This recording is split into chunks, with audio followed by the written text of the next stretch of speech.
Bom, dando sequência então à nossa programação, né? Nós vamos ouvir agora um tema bastante interessante, que é o EMDR e relacionamentos.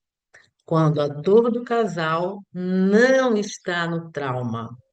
Quem vai trazer esse tema para gente é Débora Araújo, psicóloga, terapeuta, facilitadora e supervisora certificada.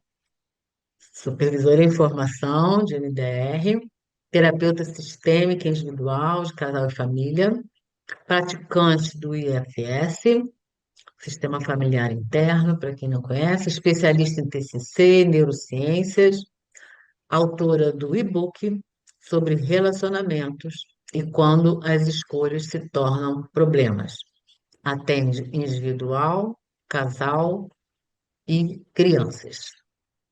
É com você, Débora. Bom dia, vocês me ouvem?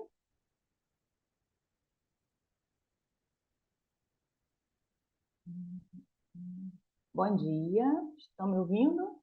Não? Sim, Estão ouvindo? Ok, sim, ok. sim. Bom dia a todos. Conseguem ver minha tela bem? Ok, Débora. Conseguem, né? Ok, obrigada. É, o tema já foi, né, falado pela Lilian, está compartilhado na tela. Eu conheci o EMDR enquanto eu trabalhava numa empresa, né, numa empresa privada. E eu já era formada em EMDR, mas continuei trabalhando. E num determinado momento eu pensei em sair da empresa e me preparar para a clínica, né? E eu tinha uma amiga que me falava muito do MDR, né? Mas eu resistia. Mas nesse momento eu decidi conhecer, né? Fui conhecer o MDR.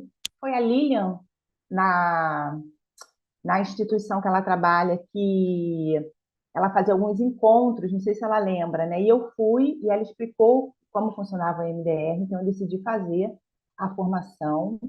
E 6 meses após iniciar, eu já tinha saído da empresa e estava começando a atender com a abordagem, né? E aqui estou. Então, meu objetivo hoje é compartilhar que o problema de alguns casais, ele não está apenas no trauma, né? No que é ruim, mas está na ausência de experiências positivas integradas, né? E como o MDR ele pode ser usado como uma abordagem construtiva e positiva, fortalecendo o vínculo desse casal, e não apenas para tratar traumas. Então, eu quero começar com a seguinte pergunta: e se o maior problema do casal não for o que aconteceu de ruim, mas a ausência de experiências boas e prazerosas integradas? Então, eu vou resumidamente falar sobre o EMDR, né, que em português significa terapia de dessensibilização e reprocessamento por meio dos movimentos oculares.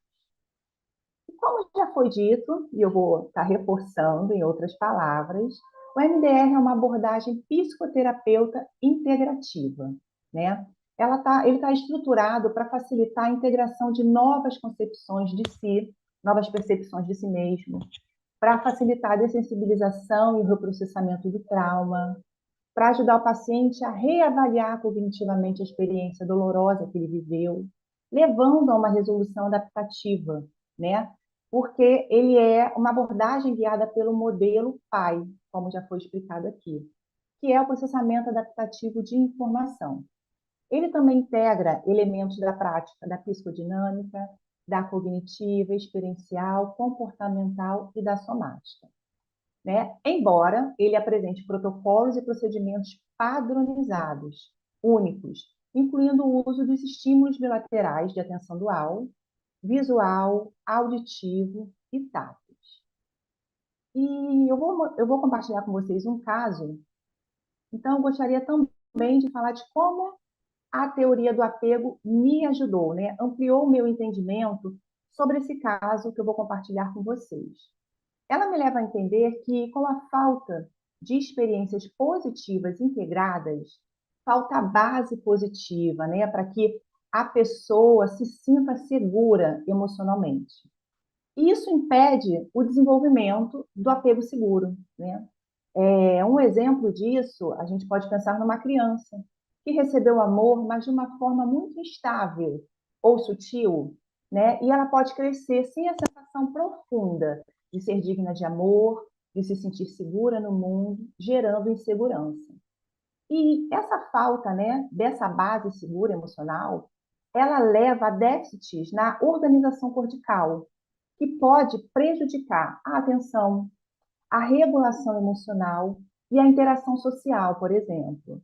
O que dificulta também vínculos saudáveis na vida adulta. Na clínica, eu vejo muitos casais que se afastaram, que perderam o vínculo, que perderam o brilho, né? Quando eles chegam no consultório, eles chegam dessa forma. E quando eu pergunto, né, o que vocês viveram de bom juntos? Né? Porque se eles chegaram até aqui é porque tiveram experiências positivas. Mas quando eu pergunto, alguns deles me dizem, nem me dizem, né, mas respondem em silêncio. O que me leva a pensar que a ausência de experiências positivas adoece uma relação, né? Adoece uma relação e favorece também o desenvolvimento do apego inseguro, que é aquele em que a pessoa se sente desconfiada, sente o medo do abandono, baixa autoestima, hipervigilante, né? Ela está sempre hipervigilante. Ou seja, o nosso cérebro ele precisa tanto da segurança emocional quanto de afeto registrados, né? E como eu vou compartilhar um caso sobre um atendimento de casal, eu acho importante falar que o casamento, né, ele atende a uma necessidade de cada um da parceria, né? Ele atende a uma incompletude humana. E a relação, né, a relação a dois ali, ela é uma busca por pertencimento. E essa busca faz parte da nossa humanidade, né? Não é à toa que a gente sempre, né, sempre buscou, né, a viver em grupos, porque o grupo dá a sensação de pertencimento. E é isso que o relacionamento, né, a função do relacionamento, né, a busca por pertencimento, porque dá a sensação de proteção, né? O casamento também é uma condição de saúde mental. Deixa eu voltar um pouquinho aqui. E por que o casamento, né, ele é uma condição de saúde mental? Quando o casamento ele é satisfatório, ele é feliz, ele contribui para o bem-estar, né, para o bem-estar da parceria, né? E isso ajuda com que o casal lide com os desafios da vida, trabalhe de forma produtiva e contribua nos outros grupos que cada um deles faz parte também, né? As relações positivas, elas também ajudam a capacidade de cada um do casal gerenciar as emoções, de enfrentar situações do cotidiano, né, de maneira equilibrada. Mas quando a relação ela é fonte de sofrimento, ela age ao contrário, né? Reduzindo a autoestima, a sensação de segurança interior, aumentando o estresse e prejudicando as demais relações. Então, o que caracteriza uma relação feliz? Um casal, né, saudável. Compartilhar, né? Esse compartilhar é compartilhar as conquistas, os desafios, né, deles com um parceiro na vida, compartilhar as dificuldades, as ideias para que decidam junto, por exemplo. A autorresponsabilização também é a característica de um relacionamento saudável. Quando cada um se responsabiliza, né? No atendimento de casal, a gente entende que cada um tem 50% de responsabilidade, né? O parceiro ou a parceira não pode se responsabilizar totalmente 100%, mas essa responsabilização, ela é dividida.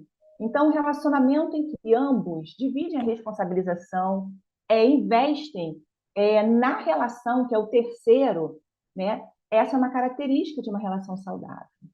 Uma relação saudável também tem empatia um pelo outro. E a empatia, é importante dizer, né, que a empatia é compreender o que o meu parceiro sente, né? É conseguir espelhar o que ele sente, ou sentir quase o mesmo, sabe? Essa relação saudável também tem o amor. Lembrando que o amor, muito diferente da paixão, que é a primeira fase da relação, o amor ele suporta o desapaixonar. ele suporta as diferenças com respeito. E uma relação saudável também permite o desenvolvimento da sua parceria, né? É torcer junto, é facilitar o desenvolvimento, é formar uma equipe. E nesse atendimento, né, no plano de tratamento desse casal, nesse plano de tratamento, abrange as 3 etapas da terapia MDR, que é o passado, o presente e o futuro. Eu compartilho com o casal esse plano de tratamento para que ele consiga acompanhar como está indo o processo dele, né, psicoterapêutico. E no passado, nós trabalhamos as lembranças difíceis e dolorosas, né, que cada um viveu na sua história de vida e que foi base para a desconexão desse casal. No presente, nós trabalhamos as queixas atuais, né, que eles trouxeram da relação. E eram sintomas como insegurança, abandono, uma esquiva, uma desconexão. E o futuro, né, eu perguntei como é que eles gostariam de se ver, como é que eles gostariam de que a relação estivesse no final do tratamento. E eles falaram que gostariam de ter satisfação, sentir prazer na relação, e individualmente também, né? Então, eu trabalhei com eles o passado, depois trabalhamos o presente, mas ao irmos para o futuro, ainda existia uma desconexão, eles sentiam que ainda tinha uma desconexão. E eles desejaram aumentar, sabe, essa desconexão, o que me levou a desenvolver com eles recursos positivos. É algo que a gente na terapia MDR faz na fase 2, né? Eu fiz com eles, mas achei também importante fazer nessa parte. Eu pensei que poderia aumentar a conexão deles, sabe?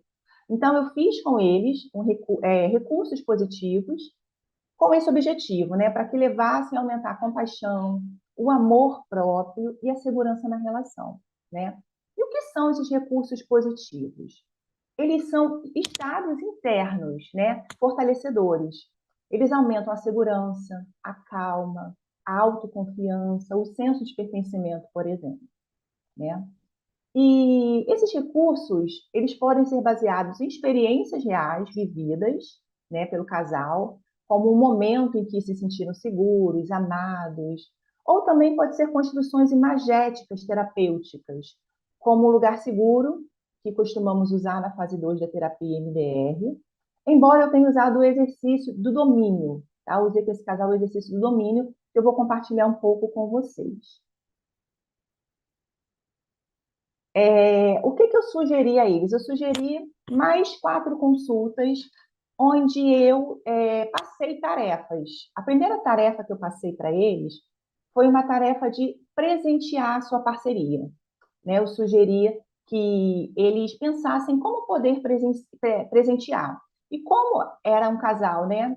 Um homem e uma mulher, e como a mulher, para ela valorizava muito a sua individualidade, ela propôs que o seu parceiro permitisse que ela tomasse por uma semana um banho demorado, sem que ele ficasse reclamando que ela estava demorando. E como ele já valorizava muito o contato, né?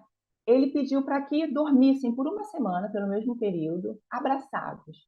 O que eles não faziam, embora estivessem casados, estivessem juntos há 14 anos, né? Já tinha uma filha dessa relação também.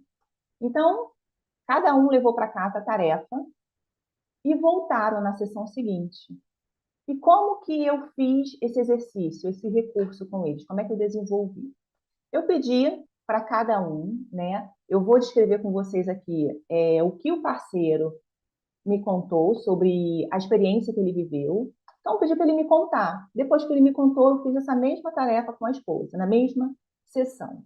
Então, eu pedi para que ele me contasse sobre a tarefa que eu passei na última sessão, né? E ele me contou. Enquanto ele me contava, depois que ele me contou, eu pedi para ele pensar numa imagem que representasse a melhor parte daquela experiência. Ele disse para mim que foi a imagem dele alegre, sabe? Quando a esposa o abraçava na hora de dormir. Eu pedi para que ele pensasse nessa imagem, né? Desse momento, e pedi a ele o melhor pensamento, né? Que ele poderia ter, uma crença positiva, como a gente diz na terapia MDR, uma crença positiva sobre ele quando ele pensava naquela imagem. E a crença positiva foi: posso ser feliz. E eu pedi a ele uma emoção, né, um sentimento dele quando ele pensava naquela imagem e na crença posso ser feliz. Ele disse que se sentia alegre. Então eu pedi a ele para observar no corpo dele onde ele sentia mais forte essa alegria. Ele sentia nos braços, né? E eu pedi para ele pensar na imagem, na crença posso ser feliz, no sentimento de alegria, né? Se conectasse com os seus braços e seguisse os movimentos bilaterais. Eu usei os movimentos bilaterais visuais, né? E depois dos movimentos bilaterais, eu perguntei o que ele observava naquele momento. Ele disse que uma sensação de satisfação. Então, mais uma vez, né, eu pedi para que ele seguisse os movimentos bilaterais visuais para fortalecer aquela sensação de satisfação. E pedi ainda, esses recursos que a gente usa, o paciente ele pode usar futuramente, né? E eu pedi para a ele uma palavra que o remetesse a essa experiência positiva. E ele escolheu a palavra mudança. Então, eu pedi para ele falar ou pensar na palavra mudança e observar o que acontecia com ele, né? E incluir uma série de movimentos bilaterais. Depois perguntei o que ele observava. E ele disse que se sentia muito animado, né? E eu pedi para ele imaginar ele usando esse recurso positivo no futuro, né? Quando necessário. E ele imaginou e disse que se sentia tranquilo, né? Então, nas sessões seguintes, eles saíram daquela sessão com mais uma tarefa. Foram 4 tarefas, né? Eles saíram daquela sessão e com uma tarefa para terem um tempo de qualidade juntos. E voltaram na sessão seguinte, me contando como foi essa experiência. E eu refiz o mesmo exercício com eles, né? Foram embora com a tarefa de surpreender sexualmente a parceria e na sessão seguinte voltaram me contando como foi, e eu fiz o mesmo exercício, o mesmo recurso, exercício de recurso positivo, e foram embora com a tarefa de fazermos um recontrato, né? Porque ali estava começando um novo casal, uma nova relação. E eles foram embora e me enviaram, né, e-mails dizendo que como gostariam, né, o que gostariam de viver, de ter nessa nova relação. E eu depois juntei, né, uni o contrato dos dois, a expectativa dos dois, formei um casal, formei um só contrato, reenviei, eles concordaram e trouxeram esse contrato impresso na sessão seguinte, né? E ali eu desenvolvi esse recurso positivo com eles também, desse momento do recontrato, né? E essas experiências que eu desenvolvi com eles, né, com esse casal, eles colaboram para a neuroplasticidade. O que é a neuroplasticidade, né? São novas conexões sinápticas que se formam, né, com base nessas experiências vividas e revividas, e que vão substituir ou equilibrar as conexões que antes tinham registro do medo que o casal sentia, da insegurança, da desvalorização, dos sintomas iniciais do casal, né? Esse exercício ele também ativa o sistema de recompensa, gerando prazer, gerando bem-estar e também ajuda na regulação emocional do casal, né? Porque o cérebro ele aprende a reconhecer a segurança emocional, o que fortalece o vínculo. E o MDR nos permite ajudar o casal a consolidar essa experiência. E eu quero concluir, né, dizendo que o casal ele conseguiu alcançar, se aproximar do que eles desejavam para o futuro deles, que era uma relação saudável, que era sentir o prazer, né, nessa relação, aumentando a autoestima, né, de cada um deles, a sensação de segurança. E é isso que eu gostaria de compartilhar com vocês. Gostaria de deixarmos para pensar uma frase que tem no capítulo do livro, né, da doutora Francine Shapiro, sobre a terapia EMDR, que é: para ser completamente feliz, basta evitar comparar este momento com outros do passado, os quais muitas vezes não apreciei inteiramente, porque os comparava com outros momentos do futuro. Essa é a bibliografia, né? O material que eu usei. Esse é um e-book que eu desenvolvi sobre relacionamento, que está na Amazon. Eu agradeço, né, estar reunida aqui com vocês, falando sobre essa terapia poderosa, né, integrada, nesse caso, a terapia sistêmica num atendimento de casal. Obrigada. Muito bom, muito bom. Temos tempinho aí para conversar um pouquinho, se alguém quer saber um pouco mais do trabalho feito com a Débora, ou vamos deixar tudo para a roda de conversa. Depois vamos ter conversa até o final do dia. Hum, obrigada, Débora.